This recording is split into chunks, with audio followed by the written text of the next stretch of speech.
Hello guys, welcome back to engineering designs Tamil. So நம்ம ஒரு last 7 டேஸாக வந்து நம்ம சேனலில் வந்து சஸ்பெண்ட் பண்ணி வச்சிருந்தாங்க. ஸோ அதனால் நம்மளால் வீடியோ கண்டினியூஸாக அப்லோட் பண்ண முடியல. ஸோ இனிமேல் வந்து அப்படி இருக்காது, கண்டினியூஸாக நம்ம வந்து வீடியோ ரெகுலராக போட்டுருவோம். அதுக்கு முன்னாடி ஒரு சின்ன இன்ஃபர்மேஷன். ஸோ நம்ம சேனலில் வந்து ஒரு வெப்சைட் வந்து லான்ச் பண்ணியிருக்கோம். அதில் வந்து நீங்கள் கேட்ட ஆட்டோகேட் சாஃப்ட்வேர் வந்து எப்படி டவுன்லோட் பண்ணுறது, அதோட வீடியோ எப்படி இருக்குது அப்படின்ற எல்லா டீட்டெயிலுமே அதில் இருக்குது. ஸோ அதை மறக்காமல் செக் பண்ணிக்கோங்க. ஸோ இன்றைக்கான கிளாஸ் நம்ம வந்து பற்றி பார்க்க போகிறோம் அப்படின்றத பார்ப்போம். ஸோ வந்து ஃபஸ்ட்டு கமெண்ட் என்ன அப்படின்னா மல்டி லீடர். ஸோ அந்த மல்டி லீடர் அப்படின்னா என்னன்னா, இப்போது ஒரு மிஷின் பார்ட்ஸ் எல்லாம் வச்சுக்கோங்க. இப்போ ஒரு இன்ஜின் அசம்பிளி இருக்குது அப்படின்னு வச்சுக்கோங்க. அதில் வந்து பிஸ்டன் இது வந்து இன்ஜினோட ஹெட்டு அப்படின்னு தனித்தனியாக, இது வந்து ஸ்பார்க்கு அப்படின்னு தனித்தனியாக நம்ம என்ன பண்ணுவோம் அப்படின்னா, ஒரு நேமை வந்து நம்ம எப்படி குறிப்போம், ஒரு லைன் போட்டு இதுதான் வந்து இன்ஜினு, இதுதான் வந்து பிஸ்டனு அப்படின்னு நம்ம தனித்தனியாக என்ன பண்ணுவோம்னா அதோட பார்ட்டை வந்து குறிப்போம் இல்லையா, லைன் போட்டு. ஸோ அதுதான் வந்து இந்த ஆட்டோகேடில் வந்து மல்டி லீடர் அப்படின்னு சொல்லுவோம். ஓகே, ஒரு லீடர் போட்டு ஒரு டெக்ஸ்ட் எழுதுறது தான் மல்டி லீடர் அப்படின்ற ஒரு கமெண்ட். ஓகே, ஸோ அந்த மல்டி லீடர் ஷார்ட்கட் என்ன அப்படின்னா MLD enter. So MLD enter அப்படின்னு ப்ரெஸ் பண்ணீங்க அப்படின்னா ஃபர்ஸ்ட் வந்து இதில் ப்ரீ என்டர் டெக்ஸ்ட் அப்படின்னு கொடுத்துருப்பாங்க. ப்ரீ என்டர் டெக்ஸ்ட் அப்படின்னா என்ன அர்த்தம்னா, முதலே நம்ம வந்து டெக்ஸ்ட்டை பிரிண்ட் பண்ணிட்டு அதுக்கப்புறம் என்ன பண்ணிக்கலாம்னா லீடர் லைனை வந்து எதுக்கு கொடுக்கணுமோ கொடுத்துக்கலாம். இப்போ எப்படின்னு பண்ணி காட்டுற பாருங்க. ஸோ ப்ரீ என்டர் டெக்ஸ்ட் அப்படின்றத கிளிக் பண்ணிட்டீங்க அப்படின்னா ஃபர்ஸ்ட் வந்து டெக்ஸ்ட் என்டர் பண்ணிக்கணும். இப்போ நான் வந்து எக்ஸாம்பிளுக்கு டெக்ஸ்ட்னே கொடுத்துக்கிறேன். ஸோ டெக்ஸ்ட்னு கொடுத்துட்டு நான் வந்து டெக்ஸ்ட் க்ளோஸ் எடிட்டர் அப்படின்னு இருக்கு இல்லையா மேலே, ஸோ அதை கிளிக் பண்ணி க்ளோஸ் பண்ணிக்கிறேன். இப்போ எனக்கு என்ன கேட்குது, டெக்ஸ்ட் வந்து எனக்கு வந்துருச்சு. ஸோ கமெண்ட்ல என்ன கேட்குதுன்னு பார்ப்போம். ஸோ லீடர் ஆரோ ஹெட் லொக்கேஷன் கேட்குது. லீடர் ஆரோ ஹெட் அப்படின்னா லீடர்னு நான் வந்து என்ன சொன்னேன், அந்த லைன் போடுறது தான் லீடர் அப்படின்னு சொன்னேன் இல்லையா.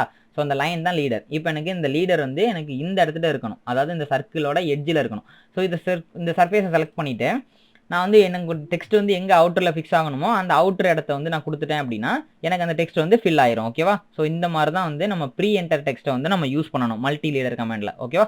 ஸோ நெக்ஸ்ட் இந்த மல்டி லீடரில் என்ன இருக்குது அப்படின்றத பார்ப்போம். ஸோ MLD அகைன் நான் வந்து கிளிக் பண்ணிக்கிறேன். கிளிக் பண்ணதுக்கப்புறம் இதில் லீடர் லேண்டிங் ஃபர்ஸ்ட் அப்படின்னு கொடுத்துருக்காங்க இல்லையா. ஸோ லீடர் லேண்டிங் ஃபர்ஸ்ட் அப்படின்னா என்னன்னா, ஃபர்ஸ்ட் வந்து டெக்ஸ்ட்டுக்கு முன்னாடி வந்து ஒரு லைன் இருந்துச்சு பார்த்தீங்களா. அதாவது இப்போ நான் வந்து இந்த இடத்துல ஒரு லைன் இருக்குது பார்த்தீங்களா, இதுதான் லேண்டிங் லைன்னு சொல்லுவாங்க. இந்த ஒரு லைனை லேண்டிங் லைன் சொல்லுவாங்க. ஸோ இப்போ நான் என்ன பண்ணிக்கிறேன் அப்படின்னா MLD என்டரில் இதில் வந்து லீடர் லேண்டிங் லொக்கேஷன் இருக்கா, அதான் நம்ம வந்து லீடர் லேண்டிங் வந்து செலக்ட் பண்ணியாச்சு. இப்போ நான் வந்து காமிக்கிற பாருங்க மறுபடியும். இப்போ வந்து லீடர் லேண்டிங் ஃபர்ஸ்ட் நமக்கு இருக்கா. ஸோ வந்து ஃபர்ஸ்ட் வந்து லீடர் ஆரோஹெட் லொக்கேஷன் இப்போ நமக்கு இருந்துச்சு. நான் லீடர் லேண்டிங் ஃபர்ஸ்ட் அப்படின்றத கிளிக் பண்ணிக்கிறேன். கிளிக் பண்ணிவிட்டு எனக்கு வெளியில் வந்து ஃபர்ஸ்ட் என்ன பண்ணணும், லேண்டிங் வந்து கிளிக் பண்ணணும். இப்போ எனக்கு லேண்டிங் வந்து விழுந்துருச்சா, அதுக்கப்புறம் எனக்கு ஆரோ மார்க் எங்கே ப்ரெஸ் பண்ணணுமோ ப்ரெஸ் பண்ணிக்கணும். அதுக்கப்புறம் என்ன வந்து டெக்ஸ்ட்டை ஃபில் பண்ணிக்கலாம். ஸோ டெக்ஸ்ட் அப்படின்றத நான் வந்து டைப் பண்ணி ஃபில் பண்ணிக்கலாம். ஓகேவா. நெக்ஸ்ட் க்ளோஸ் எடிட்டர் அப்படின்னு கொடுத்தோம் அப்படின்னா வெளியில் வந்துடும்.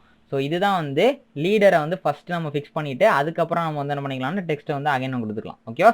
ஸோ MLDயில் வந்து அடுத்த ஆப்ஷன் இப்போ ப்ரீ என்டர் டெக்ஸ்ட்டுக்கு அப்புறம் வந்து லீடர் ஆரோ ஹெட் ஃபர்ஸ்ட்னு இருக்கா. இதுக்கு முன்னாடி நமக்கு என்ன இருந்துச்சு, வேற ஆப்ஷன் இருந்துச்சு, அதாவது லேண்டிங் ஃபர்ஸ்ட்னு இருந்துச்சு. ஓகேவா. லீடர் லேண்டிங் ஃபர்ஸ்ட் அப்படின்னு கொடுத்துருப்பாங்க. ஓகேவா.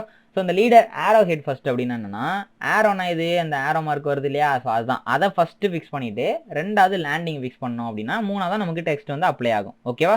ஸோ நீங்கள் அப்ளை பண்ணி பாருங்க, சேம் மெத்தட் தான் எல்லாமே. ஓகே. ஸோ அடுத்து MLDயில் என்ன இருக்குது அப்படின்றத பார்ப்போம். ஸோ கண்டென்ட் ஃபஸ்ட் அப்படின்னு இருக்குது. கண்டென்ட் என்னது, நம்ம வந்து டெக்ஸ்ட்டுன்னு டைப் பண்ணோம் இல்லையா, அதுதான் வந்து கண்டென்ட்டு. ஸோ வந்து கண்டென்ட்டை ஃபஸ்ட்டு நீங்கள் வந்து ரெக்டாங்கிள் மாதிரி ட்ரா பண்ணிவிட்டு அதில் வந்து நீங்கள் கண்டென்ட்டை ஃபஸ்ட்டு ஃபிக்ஸ் பண்ணிக்கணும். ஸோ இப்போ வந்து கண்டென்ட்டை நான் வந்து ஃபிக்ஸ் பண்ணிட்டேன். கண்டென்ட்டை ஃபிக்ஸ் பண்ணிட்டு டெக்ஸ்ட் க்ளோஸ் எடிட் கொடுத்துட்டோம் அப்படின்னா அதுக்கப்புறம் நமக்கு இந்த லீடர் வரும். ஸோ அதை நம்ம எங்கே ஃபிக்ஸ் பண்ணணுமோ அதை வந்து கிளிக் பண்ணிட்டோம் அப்படின்னா அங்கே அது செலக்ட் ஆகிக்கும். ஓகேவா. ஸோ இப்படி தான் இந்த வந்து மல்டி லீடர் வந்து நம்ம பயன்படுத்தணும். ஸோ அதிகமான இடத்துல இது வந்து பயன்படக்கூடிய ஒரு கமாண்டு, நல்லா யூஸ் பண்ணி பாருங்கள். இது இல்லாமல் எந்த ஒரு டிசைன் ட்ராயிங்குமே இருக்காது. அதாவது டிசைன் ட்ராயிங்கில் உங்களுக்கு ஒரு விஷயத்தை உங்களுக்கு புரிய வைக்கணும், அது வந்து ஒரு டிராயிங் மூலமாக புரிய வைக்கணும் அப்படின்னாலே இந்த மல்டி லீடர் அப்படின்ற ஒரு கமாண்ட் இல்லாமல் எந்த ஒரு டிசைன் ட்ராயிங்குமே இருக்காது. ஓகேவா. ஸோ அதனால் நல்லா யூஸ் பண்ணி பார்த்துக்கோங்க. எப்படிலாம் இது இருக்குது, ஏன் இது பயன்படுத்துகிறோம் அப்படின்றத நல்லா தெரிஞ்சுக்கும். ஸோ நம்ம நெக்ஸ்ட்டாக பார்க்க போகிற கமெண்ட் என்ன அப்படின்னா மல்டி லீடர் ஸ்டைல் அப்படின்ற ஒரு கமெண்ட் தான். இப்போ மல்டி லீடர் அப்படின்னா என்னன்னு நம்ம பார்த்தோம். நார்மலாக வந்து நம்ம வந்து ஆரோ மார்க் வச்சு நம்ம ஒரு டெக்ஸ்ட்டை வந்து ஃபில் பண்ணுறது தான் மல்டி லீடர் அப்படின்னு பார்த்தோம் இல்லையா. ஸோ அந்த டெக்ஸ்ட்டை வந்து நம்ம சேல் பண்ணுறதும் அந்த லீடர் லைனை வந்து நம்ம சேல் பண்ணுறதும் தான் இந்த மல்டி லீடர் ஸ்டைல் அப்படின்ற ஒரு கமெண்ட். ஓகேவா. ஸோ இந்த மல்டி லீடர் ஷார்ட்கட் என்ன அப்படின்னா MLS என்டர். ஓகேவா. மல்டி லீடர் ஸ்டைலோட ஷார்ட்கட் வந்து MLS என்டர் அப்படின்ற ப்ரெஸ் பண்ணணும். இதை ப்ரெஸ் பண்ணதுக்கப்புறம் நம்ம வழக்கம் போல் எப்போதுமே வந்து நியூ கிரியேட் பண்ணுவோம் இல்லையா, அதே மாதிரியே வந்து நியூ அப்படின்றத செலக்ட் பண்ணிவிட்டு இந்த நியூ ஸ்டைல் நேம் அப்படின்ற இடத்துல நம்ம ஏதாவது ஒரு நேம் வந்து கொடுத்துட்டு, அதாவது நமக்கு தேவையான நேம் கொடுத்துட்டு கண்டினியூ அப்படின்றத கொடுத்தோம் அப்படின்னா நம்ம லேயர் வந்து ஓப்பன் ஆகிடும். அதில் ஃபர்ஸ்ட்டாக இருக்கக்கூடியது வந்து இந்த இடத்துல லீடர் ஃபார்மேட் அப்படின்னு கொடுத்துருப்பாங்க. லீடர் ஃபார்மேட் அப்படின்னா என்னன்னா, நமக்கு இந்த ஆரோ மார்க்லேருந்து ஒரு லைன் வருது பார்த்தீங்களா, இதுதான் நம்மளோட லீடர் லைன். ஓகேவா, அதோட ஃபார்மேட்டை நம்ம சேஞ்ச் பண்ணோம் அப்படின்னா இந்த இடத்துல நம்ம யூஸ் பண்ணிக்கலாம். ஸோ ஜென்ரல் டைப் அப்படின்ற இந்த ஒரு இடத்துல ஸ்ட்ரெயிட் அப்படின்னு கொடுத்துருக்காங்க இல்லையா, இதை கிளிக் பண்ணால் இதில் வந்து 3 ஆப்ஷன் கொடுத்துருப்பாங்க. ஸ்ட்ரெயிட்டு, எஸ்பி லைனு, நன் அப்படின்னு. இப்போ ஸ்ட்ரெயிட் அப்படின்னா என்னன்னா, நமக்கு நார்மலாக வந்து இப்படி வரது, அதாவது ஒரு ஸ்ட்ரெயிட் லைனாக, அதாவது ஸ்லோப்பாக வந்தாலுமே ஒரு ஸ்ட்ரெயிட் லைனாக நமக்கு வருது இல்லையா, ஸோ அதான் அந்த ஸ்ட்ரெயிட் அப்படின்றது. நெக்ஸ்ட் வந்து இந்த எஸ்பி லைன் அப்படின்னு இருக்கு இல்லையா, எஸ்பி லைன் அப்படின்னா என்னன்னா, நம்ம ஃப்ரீ ஹேண்டில் நம்ம வந்து ட்ராப் பண்ணி நம்ம வந்து கொடுத்தோம் அப்படின்னா எப்படி இருக்குமோ அதே மாதிரியே ஒரு லைன் வந்து ஒரு கருவாக நமக்கு வந்து கிரியேட் ஆகும். அதான் இந்த எஸ்பி லைன் அப்படின்றது. இதே நன் அப்படின்றது கொடுத்தீங்க அப்படின்னா அந்த இடத்துல எதுவுமே இருக்காது, டிஃபால்ட்டாக இருக்கும். ஓகேவா, ஸோ இந்த ஸ்ட்ரெயிட் அப்படின்றது தான் நம்ம மேக்ஸிமம் அதிக இடத்துல பயன்படுத்துகிற மாதிரி இருக்கும். நெக்ஸ்ட் வந்து இந்த இடத்துல கலர் அப்படின்ற இடத்துல நீங்கள் நார்மலாக வந்து என்ன கலர் உங்களுக்கு தேவைப்படுதோ அந்த கலரை நீங்கள் வந்து எப்போதும் போல் நீங்கள் வந்து யூஸ் பண்ணிக்கலாம். அதுக்கப்புறம் வந்து லைன் டைப் அப்படின்ற இந்த ஒரு டேப்பில் வந்து லைன் டைப் நீங்கள் வந்து லோட் பண்ணியிருந்தீங்க அப்படின்னா வந்து இதில் அவைலபிளாக இருக்கும். லோட் பண்ணாதவங்க வந்து இந்த அதர்ஸ் அப்படின்னு இருக்கு இல்லையா, ஸோ இதை கிளிக் பண்ணி நீங்கள் வந்து லோட் பண்ணிக்கலாம். ஸோ நெக்ஸ்ட் வந்து இந்த லைன் வெயிட் அப்படின்றது. ஸோ லைன் வெயிட் அப்படின்றது வந்து நீங்கள் இதே மாதிரி இங்கே நீங்கள் ஆட் பண்ணிக்கலாம். ஸோ லைன் வெயிட் நீங்கள் ஆட் பண்ணிட்டீங்க, ஆட் பண்ணி உங்களுக்கு வந்து அந்த லைன் வெயிட்டில் வந்து ஷோ ஆகலை அப்படின்னா நம்ம வந்து லைன் வெயிட் கமெண்ட் நம்ம பார்த்தோம் இல்லையா, அதில் கூட வந்து இந்த டிஸ்பிளே லைன் வெயிட்ன்றது வந்து ஆன் பண்ணணும் அப்படின்ற சொன்னேன் இல்லையா, ஸோ அதை ஆன் பண்ணிவிட்டு இந்த செட்டிங்ஸ்லாம் நீங்கள் வந்து யூஸ் பண்ணீங்க அப்படின்னா அது உங்களுக்கு வந்து கிரியேட் ஆகும். ஓகேவா, ஸோ அடுத்தது வந்து இந்த ஆரோ ஹெட்டு. ஆரோ ஹெட்டுன்னு என்னது, இந்த இடம் தான் நமக்கு வந்து என்னது ஆரோ ஹெட்டு. ஸோ அதோட சிம்பிள் நமக்கு சேஞ்ச் பண்ணோம் அப்படின்னா இந்த இடத்துல நீங்கள் வந்து சேஞ்ச் பண்ணிக்கலாம். என்ன ஆரோ ஹெட்டு உங்களுக்கு வேணும் அப்படின்றத நீங்கள் வந்து கொடுத்துக்கலாம். இப்போ எக்ஸாம்பிளுக்கு வந்து எனக்கு வந்து இப்போ ஆர்கிடெக்சர் டிக் வேணும் அப்படின்னா ஸோ இந்த மாதிரி டிக்கு நம்ம யூஸ் பண்ணிக்கலாம். ஸோ மேக்ஸிமமாக வந்து இந்த மாதிரி நம்ம வந்து க்ளோஸ்டு ஃபில்லு அப்படி இல்லைன்னா வந்து நன்னு, இந்த மாதிரி தான் நம்ம வந்து அதிகமாக பயன்படுத்துகிற மாதிரி இருக்கும். ஓகேவா, ஸோ இந்த டெக்ஸ்ட்டை வந்து அதாவது சிம்பிளை வந்து நம்ம வந்து கொடுத்துக்கலாம். அதோட சைஸ் நமக்கு என்ன வேணுமோ அந்த சைஸையும் நீங்கள் வந்து இந்த இடத்துல அப்ளை பண்ணிக்கலாம். ஓகேவா, ஸோ அடுத்து இந்த இடத்துல பிரேக், லீடர் பிரேக் அப்படின்னு இருக்கு இல்லையா, ஸோ இது வந்து நம்ம இன்னொரு கமெண்டில் வந்து நம்ம தெளிவாக பார்ப்போம் இந்த லீடர் பிரேக் அப்படின்னா என்னன்ட்டு. ஸோ அதுக்கப்புறம் வந்து லீடர் ஸ்ட்ரக்சர். லீடர் ஸ்ட்ரக்சர் அப்படின்ற இடத்துல இந்த இடத்துல கன்ஸ்டன்ட் அப்படின்னு இருக்கும். ஸோ இதில் மேக்ஸிமம் லீடர் பாயிண்ட்ஸ் அப்படின்னு கொடுத்துருக்காங்க இல்லையா, இதில் வந்து 2 அப்படின்றது ஆட்டோமேட்டிக்காக ஃபில் ஆயிருக்கும். இந்த 2 அப்படின்னா என்ன அர்த்தம் அப்படின்னா, நம்ம இந்த மல்டிலேயரை நம்ம எப்படி யூஸ் பண்ணுறோம், மல்டிலேயர் கமெண்ட் கொடுத்துட்டு டெக்ஸ்ட்டை ஃபில் பண்ணுறோம். டெக்ஸ்ட்டை ஃபில் பண்ணிட்டு அதாவது ஃபஸ்ட்டு பாயிண்ட்டு அப்புறம் 2ஆவது பாயிண்ட் கிளிக் பண்ணி தான் என்ன பண்ணுறோம் அப்படின்னா இந்த மல்டிலேயரே நமக்கு வந்து கிரியேட் ஆகுது இல்லையா, அதாவது 2 பாயிண்ட் நம்ம கிளிக் பண்ணுற மாதிரி இருக்கும். அந்த 2 பாயிண்ட் வந்து நீங்கள் 3 பாயிண்டாக மாற்றணும், 4 பாயிண்டாக மாற்றணும் அப்படின்னா இந்த இடத்துல நீங்கள் அந்த நம்பரை வந்து டைப் பண்ணிக்கலாம். ஸோ இதெல்லாம் வந்து டிஃபால்ட்டாக இருக்கக்கூடிய செட்டிங்ஸு. இது நீங்கள் எதுவுமே சேஞ்ச் பண்ண தேவையில்ல. நம்ம யூஸ் பண்ண போகிறது என்ன அப்படின்னா லீடர் ஃபார்மேட்டில் இந்த ஒரு செட்டிங்ஸும் அதுக்கப்புறம் கண்டென்ட் அப்படின்ற இந்த ஒரு செட்டிங்ஸ் மட்டும் தான் நம்ம பயன்படுத்தும். ஓகேவா, ஸோ நெக்ஸ்ட் வந்து இந்த கண்டென்ட் அப்படின்னு என்னன்னா இதில் டெக்ஸ்ட் ஆப்ஷன் நம்ம கொடுத்துருப்பாங்க. ஸோ இதில் வந்து எம் டெக்ஸ்ட் அப்படின்னு தான் நமக்கு வந்து ஃபில் ஆயிருக்கும். எம் டெக்ஸ்ட் அப்படின்னா என்னது, நம்ம வந்து நார்மலாக வந்து டெக்ஸ்ட்டு நம்ம வந்து ஃபில் பண்ணோம் அப்படின்னா அதில் வந்து எடிட்லாம் பண்ண முடியாது. இதே வந்து மல்டி டெக்ஸ்ட் எம் டெக்ஸ்ட் அப்படின்னா என்னன்னா அதில் வந்து நம்ம வந்து எல்லா டெக்ஸ்ட்டு அதோட ஃபாண்ட்டு அதோட ஹைட்டு எல்லாமே நம்ம அதில் சேஞ்ச் பண்ணிக்கலாம் பார்த்தோமா, அதுதான் ஷார்ட்கட்டாக எம் டெக்ஸ்ட் அப்படின்னு கொடுத்துருப்பாங்க. ஓகேவா, ஸோ அதுக்கப்புறம் இந்த கீழே இந்த ஆப்ஷன் பார்க்கலாம்.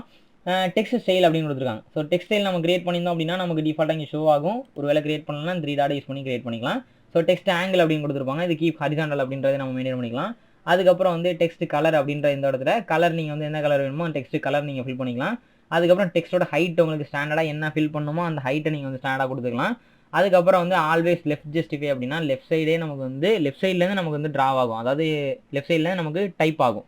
ஓகேவா, இது வந்து ஃப்ரேம் டெக்ஸ்ட் அப்படின்னா நமக்கு இந்த மாதிரி ஃப்ரேம் போட்டு மென்ஷன் பண்ணுவாங்க. ஸோ இது வந்து ஃப்ரேம் நம்ம எதுக்குன்னா ஏதாவது முக்கியமான டீட்டெயில் ரொம்ப முக்கியமாக, அதாவது இப்போ நான் உங்களுக்கு ஒரு டிராயிங்கில் வந்து நான் கொடுக்குறேன் அப்படின்னா இந்த டீட்டெயில் வந்து இந்த பார்ட்டுக்கு வந்து ரொம்ப முக்கியம் அப்படின்றத மென்ஷன் பண்ணுறதுக்காக அந்த மாதிரி பாக்ஸ் போட்டுலாம் காமிப்பாங்க ஒரு சில இடத்துல. ஓகேவா, ஸோ அந்த மாதிரி இதுக்கு நம்ம யூஸ் பண்ணிக்கலாம். ஸோ அது உங்களுக்கு தேவைப்படுச்சுன்னா இந்த ஃப்ரேம் டெக்ஸ்ட் நீங்கள் யூஸ் பண்ணிக்கலாம். ஓகேவா, ஸோ அதுக்கப்புறம் இந்த லெஃப்ட் அட்டாச்மெண்ட் ரைட் அட்டாச்மெண்ட் இது எல்லாமே வந்து top of the line middle அப்படின்றது தான் இருக்கும். ஸோ இது எல்லாமே டிஃபால்ட்டாக உள்ளது. அதுக்கப்புறம் இந்த லேண்டிங் கேப் அப்படின்னு இருக்கு இல்லையா, ஸோ இதுல வந்து 2 அப்படின்னு இருக்கும். இந்த லேண்டிங் கேப்னா இதுனா இதுக்கும் இந்த டெக்ஸ்ட்டுக்கும் உள்ள கேப் இருக்குது பார்த்தீங்களா, ஸோ அது 2 இருக்கும். ஸோ இது எல்லாமே டிஃபால்ட்டாக இருக்கக்கூடிய செட்டிங்ஸு. இது நம்ம எங்கேயுமே சேஞ்ச் பண்ணுற மாதிரி வராது. நம்ம டெக்ஸ்ட் ஆங்கிள் கலரு டெக்ஸ்ட்டோட ஹைட்டு லீடர் ஃபார்மேட்டில் இந்த ஸ்ட்ரைட் நமக்கு வேணுமா இதோட கலர் டைப்பு லைன் டைப்பு அதோட சைஸு நம்ம யூஸ் பண்ணுறோம். ஓகேவா, ஸோ இது நீங்கள் சேஞ்ச் பண்ணிட்டு ஜஸ்ட் ஓகே அப்படின்றத கொடுத்துட்டு செட் கரண்ட் அப்படின்னு கொடுத்தீங்கன்னா செட்டாக கரண்ட் ஆயிரும். இதே நம்ம வந்து நியூ அப்படின்றது நம்ம வந்து க்ளோஸ் அப்படின்றத கொடுத்துட்டோம் அப்படின்னா நம்ம கமெண்ட்குள்ளே போய் நான் ஸ்டைலில் கிரியேட் பண்ணிக்கணும். ஓகேவா, ஸோ நான் வந்து டெக்ஸ்ட் செட் கரண்ட் அப்படின்றத கொடுத்துட்டு க்ளோஸ் பண்ணிக்கிறேன். ஸோ இப்போ வந்து எம்எல்டி என்று நம்ம கொடுத்துட்டு இப்போ நான் என்ன பண்ணுறேன் அப்படின்னா டெக்ஸ்ட்டை நான் வந்து ஃபில் பண்ணிக்கிறேன். ஸோ வந்து இப்போ டெக்ஸ்ட் எழுதுகிறேன், வந்து ஒரு சர்க்கிள் எழுதுகிறேன். சர்க்கிள்னு எழுதிட்டு இப்போ நான் வந்து க்ளோஸ் பண்ணிக்கிறேன். ஸோ க்ளோஸ் பண்ணிட்டு இந்த ஆரோ மார்க்கை கொண்டு வந்து வச்சுறேன். ஓகேவா? நான் இப்போ என்ன ஸ்டைல் கிரியேட் பண்ணணும் அந்த ஸ்டைல் எனக்கு கிரியேட் ஆகுதா? ஸோ இதுதான் வந்து மல்டி லீடர் ஸ்டைல் அப்படின்ற ஒரு ஷார்ட்கட். ஓகேவா? ஸோ இதை இப்படி தான் நம்ம யூஸ் பண்ணணும். ஓகேவா? ஸோ நம்ம அடுத்து பார்க்க போகிற கமெண்ட் என்ன அப்படின்னா மல்டி லீடர் அலைன். அலைன் அப்படின்னா என்னென்னா அலைன்மெண்ட் பண்ணுறது. அதாவது இப்போ நமக்கு வந்து 2 மல்டி லீடர் இருக்குன்னு வச்சுக்கோம். இப்போ நான் வந்து இங்கே ஒரு மல்டி லீடர் கிரியேட் பண்ணுறேன். இப்போ எனக்கு நான் சும்மா ஒரு பேர் டைப் பண்ணிக்கிறேன். இப்போ எனக்கு இங்கே ஒரு பேர் இருக்குது. அகைன் வந்து இங்கே ஒரு பேர் டைப் பண்ணிக்கிறேன். இப்போ இந்த மாதிரி டைப் பண்ணி நான் என்ன பண்ணிக்கிறேன் அப்படின்னா இந்த மாதிரி கொடுத்துக்கிறேன். இப்போ இது மாதிரி கொடுத்தோம் அப்படின்னா நம்ம இதே மாதிரியே நம்மளோட இதுக்கு அதாவது நம்ம வந்து ஒர்க் பண்ணுற இடத்துல இதே மாதிரியே நம்ம வந்து ப்ரெசன்டேஷன் பண்ணோம் அப்படின்னா ஒரு நீட்னஸாக இருக்காது இல்லையா? ஸோ நம்ம வந்து நீட்னஸாக வந்து ப்ரெசென்ட் பண்ணுறது தான் அங்கே ரொம்ப முக்கியம். மாடலிங் பண்ணீங்க சரி, இல்லை வந்து நீங்கள் வந்து இந்த மாதிரி ட்ராயிங் பண்ணிட்டீங்க அப்படின்னா நீங்கள் அதை எவ்வளோ நீட்னஸாக ப்ரெசென்ட் பண்ணுறீங்களோ அவ்வளோக்கு தான் உங்களோட ஸ்கில் வந்து ஈஸியாக டெவலப் ஆகும். ஓகேவா? ஸோ இப்போ இதை நம்ம எப்படி சேமாக அலைன்மெண்ட் பண்ணுறது அப்படின்னா நம்ம ஒன்றாலாம் நம்ம செலக்ட் பண்ணி என்ன பண்ண தேவையில்லை அப்படின்னா இதை வந்து நம்ம மூவ் பண்ணி வைக்க தேவையில்லை. ஓகேவா? ஸோ இந்த லீடர் எல்லாத்தையும் வந்து ஒரே கிளிக்கில் நம்மளால் அலைன்மெண்ட் வந்து பண்ணி வைக்க முடியும். ஓகேவா? ஸோ இந்த மல்டி லீடர் அலைனோட ஷார்ட்கட் என்ன அப்படின்னா MLA என்டர். ஸோ இந்த கமெண்ட்குள்ளே வந்து ஃபஸ்ட்டு செய்ய வேண்டிய விஷயம் வந்து நமக்கு எதெல்லாம் சேஞ்ச் ஆகணுமோ அதாவது எந்தெந்த அலைன்மெண்ட்டை நம்ம வந்து மாற்ற நினைக்கிறோமோ அதை ஃபஸ்ட்டு செலக்ட் பண்ணணும். ஓகேவா? செலக்ட் பண்ணிவிட்டு ஒரு என்டர் ப்ரெஸ் பண்ணணும். ப்ரெஸ் பண்ணதுக்கப்புறம் நமக்கு வந்து லீடர் அதாவது வந்து மல்டி லீடர் அலைன் டு அப்படின்னு கேட்குதா? அதாவது எதுக்கு நேராக நம்ம வந்து அலைன் பண்ணணும் அப்படின்றது நம்ம கேட்குது. இப்போ எனக்கு இதுதான் என்னோட பர்மனெண்ட்டாக இருக்கக்கூடிய இடம். அதாவது இந்த ரெண்டுத்தையும் நம்ம வந்து இதுக்கேற்ற மாதிரி மாற்ற போகிறோம் அப்படின்னா நம்ம வந்து இதை கிளிக் பண்ணணும். ஸோ இதை கிளிக் பண்ணிட்டீங்க அப்படின்னா எனக்கு வந்து இந்த இடத்துல வருதா? ஸோ இப்போ வந்து நான் F8 ஆன் பண்ணதுனால எனக்கு என்ன ஆகுது? இந்த மாதிரி போலாரில் எனக்கு வருது. இதே நான் F8 ஆர்த்தோ மோட் ஆன் பண்ணிட்டேன் அப்படின்னா எனக்கு வந்து இப்போ நான் மேலே நான் வந்து கிளிக் பண்ணுற பாருங்க, எனக்கு வந்து எல்லா அலைன்மெண்ட்டும் எப்படி இருக்குது? ஸ்ட்ரெயிட்டாக லைன் போட்டு வச்ச மாதிரி இருக்கா? ஸோ இப்போ நமக்கு வந்து அந்த அலைன்மெண்ட்டை கொஞ்சம் வந்து நீட்டாக தெரியும் பார்க்குறதுக்கு. ஓகேவா? ஸோ இதை நான் கொஞ்சம் எக்ஸ்டெண்ட் பண்ணிவிட்டு நான் அதுக்கேற்ற மாதிரி ஒர்க் பண்ணேன்னா அதுக்கேற்ற மாதிரி கொஞ்சம் நீட்டாக தெரியும் இல்லையா? ஸோ இப்போ வந்து இந்த கமெண்ட் எப்படி க்ளோஸ் பண்ணுறது அப்படின்னா நம்ம வந்து ஆர்த்தோ மோட் ஆன் பண்ணதுக்கப்புறம் இந்த மாதிரி ஸ்ட்ரெயிட்டாக வரும். ஸோ மேலே வச்சு உங்கள் கர்சரை மேலே வச்சு ஒரு கிளிக் பண்ணிட்டீங்க அப்படின்னா இந்த கமெண்ட் வந்து க்ளோஸ் ஆகிரும். இந்த டெக்ஸ்ட்டும் அதுக்கேற்ற மாதிரி ஃபில் ஆகிரும். ஓகேவா? ஸோ இப்படி தான் இந்த அலைன் வந்து நம்ம யூஸ் பண்ணணும். இந்த 3 கமெண்டும் வந்து ரொம்ப முக்கியமான கமெண்டு. ஸோ இது எல்லாத்தையும் வந்து அகைன் அண்ட் அகைன் நீங்கள் வந்து யூஸ் பண்ணி பாருங்கள். ஸோ நம்ம வீடியோவில் எதுக்கு வந்துட்டோம் மறக்காமல் வந்து சேனலை சப்ஸ்கிரைப் பண்ணுங்கள், சப்போர்ட் பண்ணுங்கள். உங்களோட கமெண்ட்ஸ் எல்லாத்தையும் நீங்கள் வந்து கமெண்ட் செக்ஷனில் வந்து சொல்லலாம். அதாவது நீங்கள் வீடியோ உங்களுக்கு இந்த யூஸ்ஃபுல்லாக இருந்துச்சு அப்படின்னா நீங்கள் கமெண்ட்டில் சொல்லலாம். ஏதாவது ஒரு கொரி இருந்துச்சு அப்படின்னா அதை நீங்கள் கேட்கலாம். அதுக்கப்புறம் வந்து நம்ம வெப்சைட் கூட லான்ச் பண்ணியிருக்கோம். ஸோ அதுலேயும் நீங்கள் வந்து கொரிஸ் கேட்கலாம். அதோட உங்களோட ஃபீட்பேக்ஸையும் நீங்கள் வந்து அதில் கொடுக்கலாம். ஓகேவா? So this is Dayalan. Thank you.